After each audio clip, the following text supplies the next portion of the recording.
Assalamualaikum warahmatullahi wabarakatuh. Yang terhormat Ibu Diah Mukminatul Hasyimi MESY dan teman-teman lainnya yang berbahagia. Pertama-tama, marilah kita panjatkan puji syukur kepada Allah Subhanahu wa taala karena telah memberikan rahmat, kesehatan dan keselamatan kepada kita semua. Adapun topik yang akan kami bahas adalah makhorijul huruf. Perkenalkan, nama saya Raffi Wahyu Wicaksono akan bertugas sebagai moderator. Saya akan membimbing jalannya diskusi ini. Adapun anggota kelompok saya adalah Puput Eka Lestari, Reka Trizia, Rizka Anggraini, Syafina Andriani, dan Cynthia Della Pista. Sedangkan rangkaian acara yang akan kita lewati adalah sesi pembukaan, sesi penyampaian dan penyajian materi, dan sesi penutup. Baik teman-teman, langsung saja kita mulai ke sesi yang pertama adalah pembukaan. Marilah kita mengucapkan basmalah bersama-sama. Selanjutnya adalah penyampaian dan penyajian materi. Berikut saya sampaikan nama-nama pemateri dari materi pertama sampai terakhir. Materi pertama akan disampaikan oleh saya sendiri, yaitu pengertian makhorijul huruf. Makhorijul huruf adalah tempat keluarnya huruf, yakni terdengarnya huruf dengan jelas yang ditentukan oleh bunyi pengucapannya. Perbedaan makhraj menjadi pembeda bunyi satu huruf dari huruf yang lain. Tujuan makhorijul huruf ada dua, yaitu pertama, dengan menguasai makhorijul huruf kita terhindar kesalahan pengucapan huruf. Kedua, dengan menguasai makhorijul huruf kita bisa membedakan bunyi huruf yang satu dengan huruf yang lain. Materi yang kedua akan disampaikan oleh Puput Eka Lestari. Kepada Puput saya persilahkan. Pengertian harokat. Yang dimaksud dengan harokat adalah semacam simbol atau tanda baca yang ditulis di atas atau di bawah huruf Arab guna memperjelas gerakan pengucapan huruf tersebut dan menandainya apakah ia berbunyi A atau U atau I. Harokat dipakai untuk mempermudah cara membaca huruf Arab bagi orang awam. Adapun macam-macam harokat diantaranya yang pertama harokat fathah. Harokat fathah adalah harokat yang berbentuk layaknya garis horizontal kecil yang berada di atas suatu huruf Arab. Harokat fathah berbunyi dasar A. Secara harfiah, fathah itu sendiri berarti membuka. Contoh, ketika suatu huruf lam diberi harokat fathah, maka menjadi la. Yang kedua, kasroh. Kasroh adalah harokat yang berbentuk layaknya garis horizontal kecil yang diletakkan di bawah suatu huruf Arab. Harokat kasroh berbunyi dasar I. Secara harfiah, kasroh bermakna melanggar. Contoh, ketika suatu huruf lam diberi harokat kasroh, maka menjadi li. Yang ketiga, damah. Damah adalah harokat yang berbentuk layaknya huruf waw kecil yang diletakkan di atas suatu huruf Arab. Harokat damah berbunyi U. Contoh, ketika suatu huruf lam diberi harokat damah, maka menjadi lu. Yang keempat, alif hanjariyah fathah. Alif hanjariyah fathah juga ditulis layaknya garis vertikal seperti huruf alif kecil yang disebut dengan mat fathah atau alif hanjariyah yang melambangkan fenom A yang dibaca agak panjang. Contohnya pada kata la. Materi yang ketiga akan disampaikan oleh Syafina Andriani. Kepada Syafina saya persilahkan. Materi selanjutnya adalah tanwin. Tanwin adalah tanda baca yang berbunyi an, in, atau un. Harokat tanwin ada 3 macam, yaitu fathah dengan 2 baris di atas huruf, tanwin kasroh dengan 2 baris di bawah huruf, dan tanwin doma dengan 2 doma di atas huruf. Kemudian sukun. Sukun adalah harokat yang sukun yang diberi tanda seperti bulat di atas huruf Arab.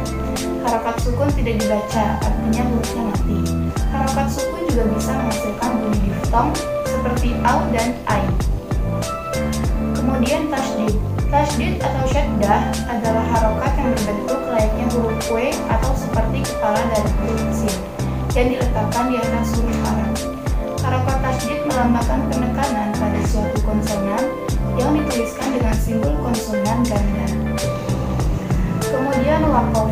Waqaf artinya berhenti pada suatu kata ketika membaca Al-Quran, baik di akhir ayat maupun di tengah ayat. Berhenti saat membaca Al-Quran tidak boleh tergantung pada kemauan pembaca, namun ia membutuhkan pengetahuan khusus agar bacaan menjadi bagus dan agar pengertian itu tidak menyalahi makna kalimat. Berikut adalah tanda-tanda waqaf yang terdapat dalam Al-Quran. Yang pertama, tanda mim. disebut juga dengan waqaf lazim, yaitu menghentikan bacaan tepat pada tanda tersebut. Yang kedua, tanda qaf adalah tanda waqaf mutlak dan haruslah berhenti. Yang ketiga, tanda jim adalah waqaf jaiz. Lebih baik berhenti seketika di sini, walaupun diperbolehkan juga untuk tidak berhenti. Yang keempat, tanda go bermaksud lebih baik tidak berhenti. Materi yang keempat akan disampaikan oleh Reka Trizia. Kepada Reka, saya persilahkan. Tanda kaf merupakan singkatan dari qila alaihil wakaf yang bermakna telah dinyatakan boleh berhenti pada wakaf sebelumnya, maka dari itu lebih baik meneruskan bacaan walaupun boleh diwakafkan. Tanda la bermaksud jangan berhenti. Tanda ini muncul kadang kala pada penghujung maupun pertengahan ayat. Jika ia muncul di pertengahan ayat, maka tidak dibenarkan untuk berhenti. Dan jika berada di penghujung ayat, pembaca tersebut boleh berhenti ataupun tidak. Tanda kaf merupakan singkatan dari kadzalik yang bermakna serupa. Dengan kata lain, makna dari wakaf ini yang serupa dengan wakaf yang sebelumnya muncul. Tempat-tempat keluarnya huruf dan cara pelafalannya. Dalam ilmu tajwid memang terdapat perbedaan tempat keluarnya huruf. Tempat keluarnya huruf hijaiyah itu ada 17 tempat, dan apabila diringkas itu ada 5 tempat, yaitu yang pertama al-jaub, artinya rongga mulut dan rongga tenggorokan, yaitu tempat keluarnya huruf hijaiyah yang terletak pada rongga mulut dan rongga tenggorokan. Bunyi huruf yang keluar dari rongga mulut dan rongga tenggorokan ada 3 macam, yaitu alif, waw mati, dan ya mati, dengan penjelasan sebagai berikut. Yang pertama alif. Alif dan yang sebelumnya ada huruf yang dipatihah, contoh malakowa. Yang kedua waw mati, dan sebelumnya ada huruf yang di dhammah, contoh hulu. Yang ketiga ya mati, dan sebelumnya ada huruf yang dikasroh, contohnya itu hamidin. Materi yang kelima akan disampaikan oleh Rizka Anggraini. Kepada Rizka, saya persilahkan. Selanjutnya, tempat-tempat keluarnya huruf dan cara pelafalannya. Al-halqu artinya tenggorokan atau kerongkongan, yaitu tempat keluar bunyi huruf hijaiyah yang terletak pada kerongkongan atau tenggorokan. Dan berdasarkan perbedaan teknis pada pelafalannya, huruf-huruf halqiyah atau huruf-huruf yang keluar dari tenggorokan dibagi menjadi 3 bagian, yaitu yang pertama aksal halqi atau pangkal tenggorokan, yaitu huruf hamzah dan ha. Yang kedua, waskul halqi atau pertengahan tenggorokan, yaitu huruf ha dan ain. Yang ketiga, athal halqi atau ujung tenggorokan, yaitu huruf ghain dan kha.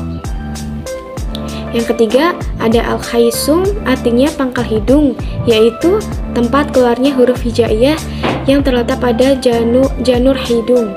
Dan jika kita menutup hidung ketika membunyikan huruf tersebut, maka tidak akan terdengar. Adapun huruf-hurufnya yaitu huruf gunnah, mim, dan nun dengan ketentuan sebagai berikut. Yang pertama, nun bertasjid dan mim bertasjid. Yang kedua, nun sukun yang dibaca idgham bi gunnah, iqlab, dan ikhfa hakiki. Yang ketiga, mim sukun yang bertemu dengan mim atau ba.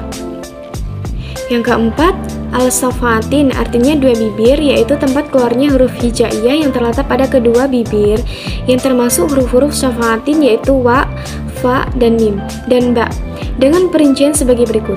Yang pertama, fa keluar dari dalamnya bibir yang bawah serta menempati dengan ujung 2 gigi seri yang atas, sedangkan wal, ba, mim keluar dari antara 2 bibir antara bibir atas dan bibir bawah. Hanya saja untuk wawu bibir membuka, sedangkan untuk ba dan mim bibir membungkam. 4 huruf tersebut di atas lazimnya disebut dengan huruf safawiyah, artinya huruf-huruf sebagian atau sebangsa bibir. Materi yang terakhir akan disampaikan oleh Cynthia Della Vista. Kepada Della, saya persilahkan. Selanjutnya 5. Alisan atau il, artinya lidah. Bunyi huruf hijaiyah dengan tempat keluarnya dari lidah ada 18 huruf yang dikelompokkan menjadi 10 mahraj sebagai berikut. 1. Pangkal lidah dan langit-langit mulut bagian belakang yaitu huruf qaf. 2. Pangkal lidah bagian tengah dan langit-langit mulut bagian tengah yaitu huruf kaf. 3. Tengah-tengah lidah yaitu huruf jim, sin, dan ya. 4. Pangkal tepi lidah yaitu huruf do. 5. Ujung tepi lidah yaitu huruf lam. 6. Ujung lidah yaitu huruf nun. 7. Ujung lidah tepat yaitu huruf ro. 8. Kulit gusi atas yaitu huruf dal, ta, dan to. 9. Runcing lidah yaitu huruf sod, sin, dan za. 10. Gusi yaitu huruf do, sa, dan zal. Selanjutnya kesimpulan. Yang pertama ada makharijul huruf, adalah tempat keluarnya huruf dengan jelas yang ditentukan oleh bunyi pengucapannya. Perbedaan makhraj menjadi pembeda bunyi satu huruf dari huruf yang lain. Yang kedua ada harokat. Harokat adalah semacam tanda baca yang ditulis di atas atau di bawah huruf Arab guna memperjelas gerakan pengucapan huruf tersebut dan menandainya apakah ia berbunyi A atau U atau I. Yang ketiga tempat keluarnya huruf hijaiyah bila diringkas 5 tempat, yaitu yang pertama ada al-jaub, lubang atau rongga atau mulut. Yang kedua ada al-halqu, tenggorokan atau kerongkongan. Yang ketiga ada al-lisanu atau lidah. Yang keempat ada asyafatain atau dua bibir. Yang kelima ada al-qaisum atau janur hidung. Sekian tadi presentasi kelompok kami. Mari kita ucapkan hamdalah. Saya sebagai moderator mohon maaf atas kekurangannya dan terima kasih untuk perhatiannya. Wassalamualaikum warahmatullahi wabarakatuh.